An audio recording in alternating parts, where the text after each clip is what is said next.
11월 3일 KMA 뉴스브리핑 시작하겠습니다. 의료 과실을 이유로 구속된 의대 교수가 약 2달 만에 보석으로 풀려났습니다. 서울중앙지방법원은 어제 모 대학병원 소화기 내과 교수에 대한 조건부 보석을 승인했습니다. 이 교수는 지난 9월 장폐색 환자에게 장정결제를 투여해서 사망하게 한 혐의로 금고 10개월형을 선고받고 법정 구속됐습니다. 당시 재판부는 이 교수가 주의 의무를 소홀히 해서 장폐색 환자에게는 치명적일 수 있는 장정결제를 투약했다며 이는 업무상 과실치사에 해당한다고 판결했습니다. 하지만 의료계는 의료의 특수성을 무시한 판결이라며 강하게 반발하고 나섰습니다. 최대집 의협회장은 판결 직후 법원 앞에서 긴급 기자회견을 열어 진료 행위는 기본적으로 선의를 바탕으로 하는 것인데 나쁜 결과가 나왔다고 해서 의사를 구속하는 건 판결이 아니라 테러라고 규탄했습니다. 이필수 전라남도 의사회장은 4차례나 1인 시위를 벌이며 석방을 촉구했습니다. 한방 약치맥을 제조해서 전국의 한의사들에게 판매한 약치마켓 대표가 대법원에서 최종 유죄 판결을 받았다는 소식 여러분께 전해드렸는데요.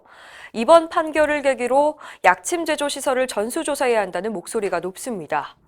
대한의사협회는 어제 성명을 내고 한방 약치맥 제조가 불법이라는 사실이 만천하에 드러났다며 약침은 물론이고 한약 전반에 대한 안정성과 유효성 검증을 의무화해야 한다고 밝혔습니다.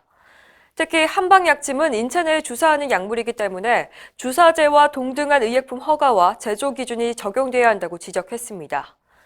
의협은 전국의 한방 원예 탕정실에 대한 실태 조사를 실시하고 불법이 확인되면 강력한 행정 조치와 형사 고발을 해야 한다고 강조했습니다. 노인 외래 정액제를 개선할 필요가 있다는 지적이 나오고 있습니다. 65세 이상 환자가 동네 의원에서 진료받을 때 본인 부담금을 일정 비율 감면해주는 게 노인 외래 정액제인데요. 진료비가 얼마 차이 나지 않는데도 본인 부담금이 갑자기 늘어나는 계단 구간 때문에 환자들의 불만을 사고 있습니다. 예를 들어서 진료비가 2만 원일 때 환자가 내는 부담액은 2천 원인데 이렇게 100원이 추가되게 되면 4천 원으로 껑충 뛰게 됩니다. 환자는 환자대로 불만이고 의사들도 설명하느라 애를 먹습니다. 의료계는 계단형 체계 대신에 본인 부담금 비율을 점진적으로 높이는 방식으로 제도를 바꿔야 한다는 입장입니다. 사립대병원 교수들도 연가 보상비를 요구할 수 있는 길이 열렸습니다. 최근 법제처는 사립학교 교원에게 연가 보상비를 지급하지 않으면 근로기준법 위반이라는 법령 해석을 내렸습니다. 사립학교 교원은 국가공무원법을 적용받지 않고 다른 특별한 규정도 없기 때문에 근로기준법을 적용할 수 있다는 게 법제처의 판단입니다. 현재 인제대 백병원 전임교원 130명이 병원을 상대로 연가 보상비를 달라며 고용노동부에 진정을 낸 상태인데요. 이번 법제처 해석이 큰 영향을 미칠 것으로 보입니다. 의협이 독감 백신 접종을 일주일 연기하자고 했지만 정부는 문제가 없다며 국민에게 접종을 권장했었죠. 그러나 보건당국 고위공무원들은 예방접종을 거의 하지 않은 것으로 드러났습니다.